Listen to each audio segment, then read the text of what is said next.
Tag TV, and Tag Radio. Technology now has a voice of innovation and information. Get it on www.tagtvonline.com. Venture capital in the face of hyperconnectivity and a fierce global competition. Fuel to business startups, existing and small enterprises, and an overall growth and expansion in developing economies. For the city of Atlanta, the state of Georgia, the Southeast region, and our national economy, it's the ultimate source of job creation and of all economic development. Greetings, everyone. It's Tuesday, April 15th, and this is Tech Talk with Technology Association of Georgia President Tino Mantella. April is Venture Capital Month here on Tech Talk as we gain the insights from the experts, the doers, the deal makers, and the crucial decision process that brings the big bucks to fund the next big idea. Up to the topic on Tech Talk today, one of the private equity investment industry's most respected leaders, John Huntz, Executive Director and Head of Venture Capital at Arcapita Ventures, former member of the Board of Directors of the National Venture Capital Association and the Security and Exchange Commission Small Business Capital Formation Task Force Executive Committee. John currently is the chairman of the board of the Manhattan Associates and of several emerging high-growth companies. John is a board member and past chair of the Georgia Logistics Innovation Council, member of the Commission for a New Georgia, and on the board of the Atlanta Chamber. His list of advisory board membership affiliations spans across prestigious economic and entrepreneurial growth organizations, both nationally as well as internationally. With more than 25 years of private equity, venture capital, and organizational experience, John has worked for such innovative leading venture companies as Fuqua Ventures, Noble Ventures International, Arthur Young & Company, and Harrison Capital. The Tech Talk turns to one of our investment community's most dynamic experts as Tino takes us on the hunts for the big game in big business economic growth and the future of venture capital with John Huntz, Executive Director, Arcapita. John, thanks for joining me on Tech Talk. It's welcome, Tino. Can you tell us a bit about, I think our listeners would be interested, most of the venture folks know, but the broader community, a little bit more about Arcapita Ventures. Sure. Arcapita Ventures was formed about 2.5 years ago now as an extension of the Arcapita platform, which includes a buyout group, a real estate group, and a infrastructure or asset-based group. And the firm was started 10 years ago. It's headquartered in Bahrain. All of our money is out of the Middle Eastern region. And it was a unique fund in that when it first got started, the investors in the Gulf region wanted to make sure that they had a Sharia-compliant product offering, meaning that it complied with any of the Islamic laws that pertain to finance. And it became a fairly straightforward process for us. I was interviewed once shortly after I took the job, and they said, "Do you think this is going to limit the types of investments that you can do?" And I said, "Well, since I've never done anything in the field of pork, porn, alcohol, or gambling, I don't really see this as being a limiting factor going forward with my career." So Arcapita Ventures is a $200 million fund. We are focused on investment opportunities in the U.S. The closer to home we can find deals, the better we like it. But there's three primary areas of investment that we do focus on: healthcare, IT, communications, and then industrial. And I think as we move forward, we'll probably be modifying those titles some. But those are the buckets that we're primarily looking at.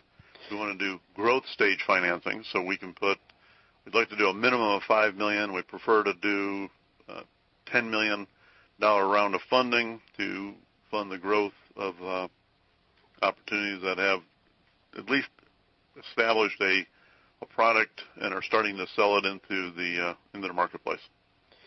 Well, thank you. That was very helpful, I'm sure, to our listening audience. So let's switch gears a little bit. I'd like to ask you about the climate, the environment for investment today, particularly in respect to regulatory issues that are being discussed right now. and how they impact the venture community? Well, it is interesting, especially being an election year. There's at the federal level in particular, there's a lot of activity, but also at the state level as well, as how it might impact business. And I think you can break it down into two components. One are those rules and regulations that are aimed directly at the venture companies themselves. The primary issue being discussed right now at the federal level is should the general partners any income that they derive off their investments be treated as ordinary income versus capital gains. That's been an ongoing discussion for a couple of years. There's a lot of pressure on making that happen, and we'll see where that comes out. It would change the dynamics of how partnerships are formed and compensation for what the general partner does in creating value. So we'll see where that comes out. But it is certainly something that has the potential of changing the way venture funds are currently structured. Other issues that I think we need to be aware of are the changing landscape and this relates more to how you look at portfolio companies, and it's legislation around all different elements in the healthcare practice, and from reimbursement to licensing, right, and things of that nature. Like I say, with the election coming up, a lot of that is up in the air. I'm not sure anything is going to get resolved soon, which just puts a major question mark as we're doing our due diligence in the healthcare space as to where are we going to put a bet, and it becomes much more of a challenge. Well, I imagine in that case that the reimbursement levels is if they change, certainly then it's going to change how you think about the company probably. Yeah, it's going to be pretty significant, and we know it's going to change, and different practice areas are going to change differently than others. So it's, like I say, it's sort of an ongoing discussion we have, and we stay very actively involved in Washington and with the policymakers, trying to keep a finger on that pulse as to what's happening. But I also think we need to be mindful of what's going on from an IP standpoint, especially as more and more of this globalization is taking place, and any venture company needs to be thinking global, because it is certainly a major component of anybody's strategy today. And how IP is going to be treated on that global stage is another very important factor. And at a local level, issues like, and again for healthcare, certificates of need and how they're issued and limitations on that. But we also have issues as, once again, in Georgia, we had a Senate bill trying to just provide for the state of Georgia pension funds to participate in alternative assets, which include private equity and venture. And this year, again, it did not pass. We've been doing this for a number of years. It's become rather frustrating that we are now the last state to not allow this. There doesn't seem to be any particular logic or rationale for it. And we need to get not only the entire venture community, but I would say the entire technology community as well, informing their legislative representatives that this is something we need as a state. We should not be the last state to not at least allow this type of participation. It's mind-boggling at this point. Right. We were very active on that in TAG as well, and tried to run it up the flagpole. But we'll be back next year again, and hopefully with more supporters in respect to getting that bill passed once and for all. Yep. Well, let's shift gears a bit and talk about, it's related actually, because you have the regulatory issues that you have to keep your finger on the pulse, as you said. The other thing I'm sure you're doing today is keeping close track of the economies, the financial markets, the housing market, and some people talking about recession. And how does that affect how you look at investments and what's happening in that area in respect to Arcapita's business? Yep. And from our perspective, and having done this for a while, I've always found these cycles to be somewhat countercyclical and actually beneficial to those that are direct venture investors. Obviously, the buyout business is much more effective because they have a debt component that they're relying on to lever deals, and that's a very difficult market right now. Consequently, there's more money available for the later stage venture deals, which might have been, some of the hedge funds and buyout groups have moved downstream some. But for the most part, where we play, we're not seeing much impact from the credit crunch at all. We are concerned if you're looking at anything in that consumer goods or has anything to do with that marketplace. I think it's going to be more of a challenge. But in the areas of technology that we're looking at, the healthcare space, we're involved with an energy management company, Pernova here, is locally based.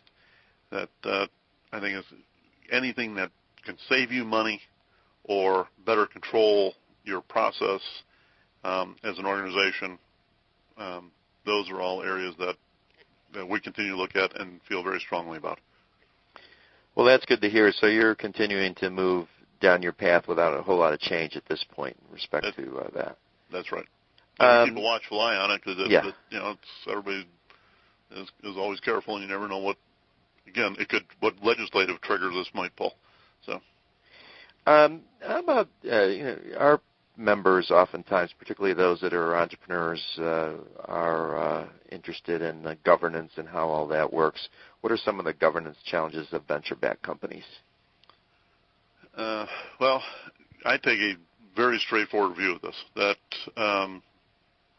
you should not treat your role as if you have a board seat in a transaction, any different than in a private company than you would a public company. And you got to be careful that you can take the time and intellectual capacity to separate your duties as a board member from your duties as an investor. And that is not an easy task because you have, as a board member, you're responsible to all shareholders and employees that are involved with the company. As an investor, you're responsible to your limited partners.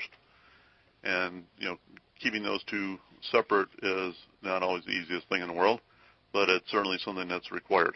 And I think as you look at board composition, it's important to us to make sure that we understand who we're getting into a deal with, that share those value sets of, we will be compliant as a board and as a company. We will have transparency, and I think it's a challenge to make that happen.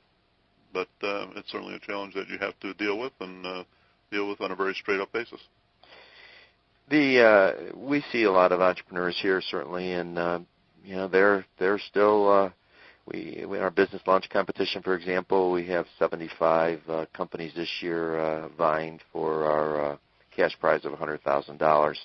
And so we see that there's always going to be a certain number of entrepreneurs that are looking to get into the market and grow their business and have a successful business.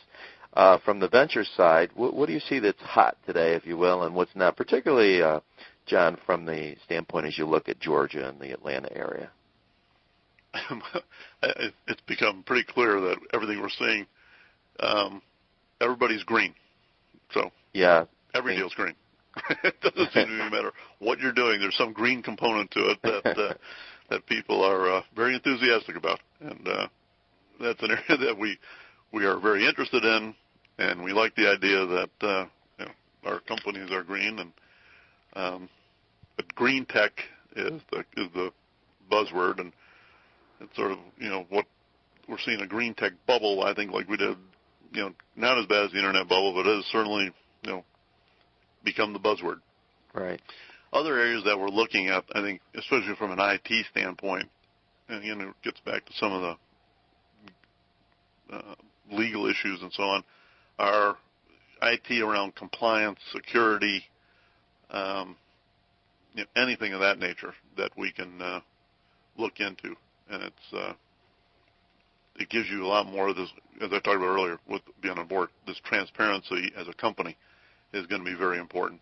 I think asset tracking, supply chain management, logistics are all areas that are going to continue to be key in this global economy.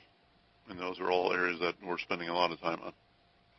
In the Georgia market, you're keeping a close eye on this area. Obviously, we appreciate, TAG certainly appreciates, and TAG members that Arcapita and you personally, John, are a supporter of activities that go on here in Georgia. Yep. And I think if you look at what we've been able to do with the Georgia Research Alliance, and from a state perspective, they have done a phenomenal job. Right. We've got some of the brightest minds, literally in the world, working on projects, and we need to be able to follow those. And since we're only doing growth stage, we are not doing seed stage. There is an issue in that gap, right? Because we got brilliant minds coming up with brilliant ideas for businesses, and then we got to find a way to commercialize that. I think Georgia Tech, through the Advanced Technology Development Center, has done a lot of work in that area, continues to do a lot of work in that area. But at some point, we still need to have a funding vehicle for these very early stage and seed businesses. The NIH will only do so much. Yeah, we're also very bullish on GRA and Georgia Tech, and they're great partners with TAG. Final question for you. What advice do you have for people searching for jobs in venture capital, and what do you look for in a candidate? So we're talking about jobs actually in the venture business, not right. for our portfolio companies. Right. And I'd say the main thing that we're looking for, in fact, can I use this as a public announcement? We're actually looking for an associate right now. In fact, tomorrow we're calling it Associate Day in the office. I think we got 10 interviews we're doing at an associate level. We're looking for people that have a dynamic personality. I mean, let's say the intellectual capacity is a given. We're looking at smart people and right. so on. Then as a personality dynamic that it fits with our team, has the ability to interface with everybody from CEOs and executive management from established portfolio companies to creative entrepreneurs to government officials and accountants, lawyers, investment bankers. It's the broad spectrum of people you got to deal with. So that dynamic is very interesting to us. It's somebody that clearly understands the venture business and what you are trying to accomplish. So for anybody new trying to get into the business, it's go out and do your homework and be very well organized when you approach a venture fund about a position. Be persistent and recognize that it is a small community and there are very few openings. That's just the reality of it. And but like I said, we're looking for a couple people right now. And, that's we'll good. It comes up. Maybe heard it here first. We could be breaking news. I guess one other follow-up question with that: when you search for a position like this, are you looking for anything that's industry specific, for example, like healthcare background or IP background, or not necessarily? Well, it depends on the level. Like I say, at an associate level, which is an entry level, what we're expecting is somebody that has undergraduate degree, has done very well with great, like I say, the intellectual capacity has got to be there, and that they've got a couple years work experience. We've got a young man that came out of Accenture, somebody else that came out of another consulting firm, with broad brush backgrounds and that touch a lot of bases. And then at the senior level, we've got somebody that has some healthcare experience, communications industry experience, and IT experience. And I've been around the healthcare space and these other spaces long enough that I don't lay claim to being understanding it well, but I like to think that I've been able to surround myself with some extremely smart people that are very well respected members of the community, and that helps us get things done. Okay, we've been talking to John Huntz with Arcapita Ventures. John, thanks for joining us on Tech Talk. Thank you, Tino.